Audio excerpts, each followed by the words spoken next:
बिस्मिल्लाहिर्रहमानिर्रहीम। आज हम चैप्टर 2 स्टार्ट करने लगे हैं। Analytical chemistry is the science of chemical characterization. Basically analytical chemistry के अंदर हम किसी सब्सटेंस की केमिकल कैरेक्टरिस्टिक्स को देखते हैं। वैसे इसकी आगे डिटेल लिखी हुई है, लेकिन फिर भी मैं आपको फिजिकल कैरेक्टरिस्टिक्स और केमिकल कैरेक्टरिस्टिक्स में डिफरेंस बता देती हूँ।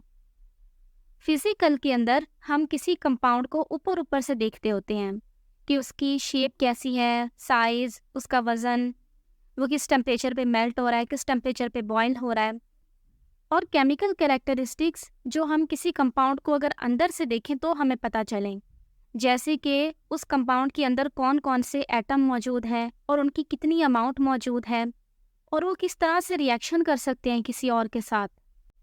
ये जो वर्ड है एनालिटिकल केमिस्ट्री, ये एनालिसिस से निकला है। एनालिसिस का मतलब होता है डिटेल में किसी चीज़ को स्टडी करना या डिटेल में किसी चीज़ का मुआयना करना ताकि हमें उससे फाइनल रिजल्ट हासिल हो। क्योंकि एनालिटिकल केमिस्ट्री के अंदर भी हम अपने कंपाउंड को डिटेल में स्टडी करते हैं कि उसके अंदर कौन कौन से एलिमेंट्स मौजूद हैं और उनकी कितनी अमाउंट मौजूद है, इसलिए नाम रखा गया है analytical chemistry. A complete chemical characterization of a compound must include both qualitative and quantitative analysis. Chemical characterization के अंदर दो तरह की एनालिसिस होती हैं, क्वालिटेटिव और quantitative. In qualitative analysis, the chemist is concerned with the detection or identification of the elements present in a compound. Qualitative analysis के अंदर केमिस्ट ये देखता है कि कंपाउंड के अंदर कौन कौन से एलिमेंट्स मौजूद हैं।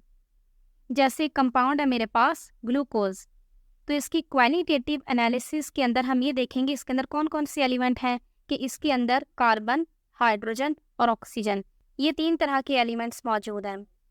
Whereas in quantitative analysis the relative amounts of the elements are determined.